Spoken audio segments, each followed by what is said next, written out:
in a live-action movie, the director goes out and shoots lots of film, typically between 10 and 100 times more footage than will end up on the screen. And then they take it all into the editing room and they build their movie in the editing room. And that's why, you know, sometimes you see a movie and you go, that stunk. Didn't they know it? Well, the answer is yes, they did, but they knew it too late. They knew it in the editing room, and they go, oh, Jesus. And by the time they knew it, the actors were gone, the sets were down, they ran out of money, and they had what they had, and they made the best movie they could. Well, or not. Or not, yeah. So in animation, it is so expensive that you cannot afford to animate more than a few % more than is going to end up on the screen. You could never afford to animate 10 times more than is going to end up on the screen. So how do you do it? Well, Walt Disney himself solved this problem decades ago. And the way he solved it was he said, we have to edit our film before we make it, not after. Well, how do you edit a film before you make it?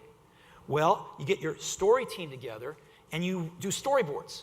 You do these little pictures for every key scene. But that wasn't enough. Then what he did was he actually photographed them on film. He filmed each picture, of which there are, you know, thousands. And then he got he got scratch voices, people around the studio to do the voices, and he'd even put in some scratch music. And then he could watch his movie.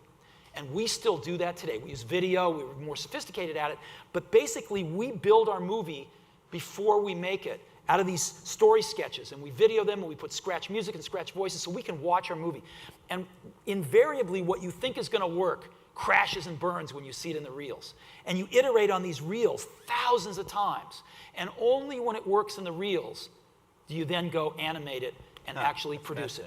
And so, you know, in Hollywood, one of the most popular sayings is, you know, the story is king. But it turns out it really isn't.